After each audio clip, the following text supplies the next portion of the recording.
So let's go, we're gonna do some phasing. You ready? You wanna do some phasing? Yeah. Okay, good. You don't sound excited. Huh? You okay? Yeah. All right. Isn't this the best job in the world? It is. It is, isn't it? Okay, you got that tool. Bring that tool over here. All right, let's come over here, guys. We're gonna phase some capacitive test points with your tool. Let's put this cord in here.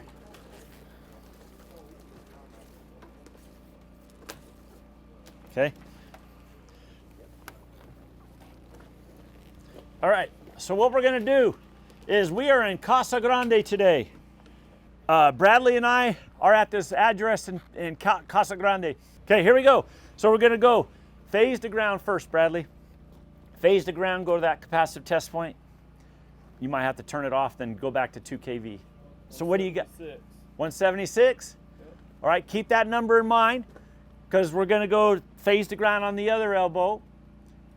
Okay, go ahead, phase to ground. 232.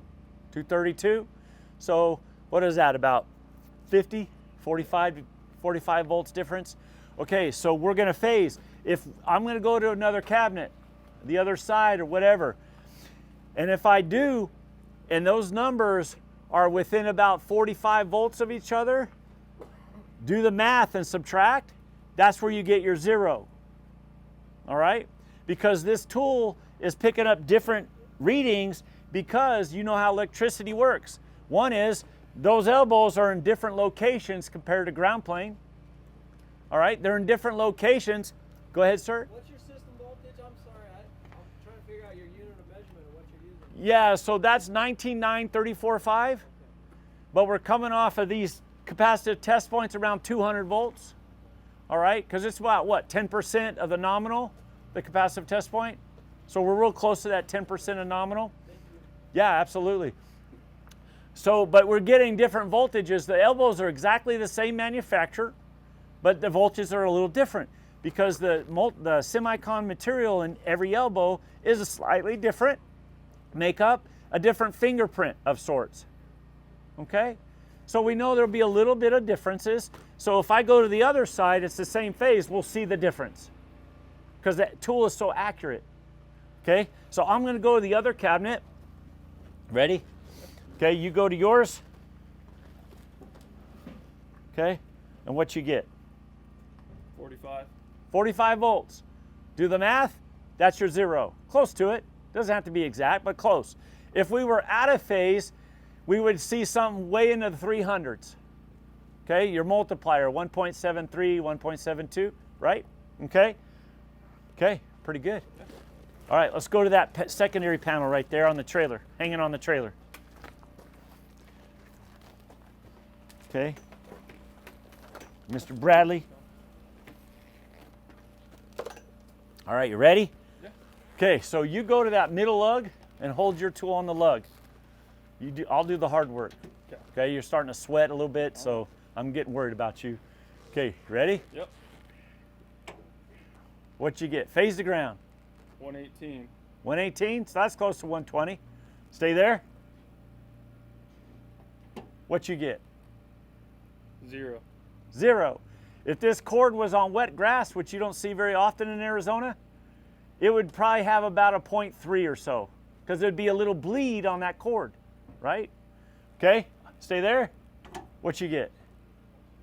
205, 206. 206, out of phase. All right? Okay, let's phase these hot bushings, man. So what we're gonna do is we're gonna phase these hot bushings. And what we wanna do is, remember we talked about your TPGs?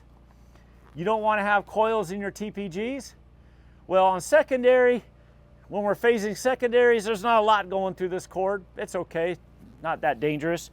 But if you're phasing your overhead, you're phasing your underground, you're on feed throughs, or making direct contact on some primary, what we want to do is if you have extra cord, this happens to be really long cord because of the trailer, what we're going to do is we're going to run that cord pretty close to parallel. You guys see that? Pretty close to parallel. So that while we're phasing hot, if we had a potential fault current or something crazy happen, right? We don't want this cord all coiled up on the job site, because we know that that coil, if it's coiled up with high potential, that cord's going to try to escape from itself. If we're in the way as it tries to escape from itself, bam, it could hit us. Okay? That almost happened at a job site we're going to talk about in a little bit. That's very interesting. All right, so what we're going to do is we're going to make an accessory change, aren't we? Yep. Bushing adapter, right there. Now hold on. Grab your accessory, Bradley, and take a couple steps this way. There you go. And now make the accessory change. See, Bradley's really safe. He's really smart. He knows. How long have you been doing this? 3 years? 3 years. See, this guy, he should be a journeyman after today. Okay? He's in his eighth step now. 8-step journeyman lineman right now. Or 8-step apprentice, I'm sorry. 8-step apprentice. Okay? He's an 8-stepper. All right. So we got accessory change. So Phil is really smart. Phil knows how electricity works. Phil knows, because he's an 8-step apprentice now, okay? He knows that when he makes an accessory change, when he makes an accessory change, when he makes a tool change, when he makes equipment change, when he's got swamp britches and he wants to make a britches change, okay, change his pants, he knows that he has to disengage from that energized field, make the change, right? Make the change and then safely come back into that energized field. Okay? Okay, so that's what we're going to do. Phase to ground. Okay, buddy, go ahead and go to that top bush and go off and go to 25,000 volts. Keep this cord away from you. Don't let it touch your body. Okay, there you go. What do you get? 20.1. Okay, about 20,000 volts, phase to ground. So what I'm going to do is I'm going to go to the other cabinet or the other side, and I'm going to engage there. And now remember, at the middle pad mount house, we're at a new job site. So we go phase to ground to verify the tool's working on a live known voltage source. Verify that it's energized before we phase. But third, and the most important thing, is we're verifying Bradley to me and me to Bradley that we have mutual accountability. And that's on the job briefing. And we signed it. So we agreed to that oath. We agreed to that covenant as linemen.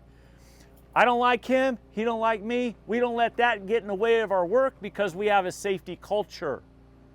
Okay, that's the mindset. Just because you don't like somebody, that does not rule your mind on what you do when you're in the field. You got to disengage from the fact that you don't like that person. Okay? Period. All right. I go to the other cabinet.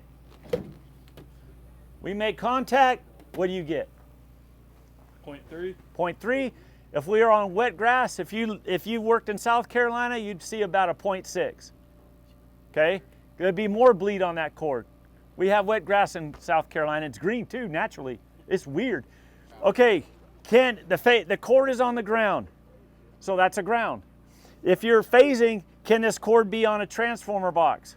Well, basically that's a ground plane. It can. The reason why it can is because this cord is custom built in South Carolina. We built it. This cord is shielded. It's a cord within a cord. No other manufacturer does that except Bierer. Because we're a family company, we could do whatever we want, like train you guys for free, all right? We could do this too. And this cord, our tools are way safer than any other tools. Okay, so it's shielded at 35,000 volts. Good question. How often we want to test it or replace it? So that's a good question. How often do you want to test it? How often do you want to replace it? If your cord gets really beat up and nicked up, you know, if you're not taking care of it in your box, that's what's going to happen. If you put it in your box, nice and neat, coil it up, make it all pretty, take your time, right? Slow is smooth, smooth is fast. You're gonna be safer, your cord will last a lot longer. If your cord is looking all nicked up and jaggedy, I'd replace it. So just do a visual inspection. Visual inspection, okay? If visually your friend doesn't look good, you need a new friend, okay? You need a new friend, okay? All right, so what we're gonna do is, you guys gotta get more serious. All right, what we're gonna do is when we're done phasing, this is the steps that Bradley and I take. What we're gonna do is we always take the secondary probe to ground first. And the reason why is because we want the tool to tell us when we pull off that the tool's de-energized. And Bradley knows that it takes a couple of seconds because of the resistors in the probe. And Bradley knows it's not instantaneously going to happen because of the resistors in the probe are going to slow it down a little bit. And he knows that. So we're going to always go to ground first with the secondary probe and then the meter off last. To de-energize our tool, set an example for everybody else to see that that's how we do it so that they do the same thing in the field. Okay? So I go off first. Okay. You second. 0. 0. Okay? So the tool tells Bradley that the tool's safe. So let the tool do the talking.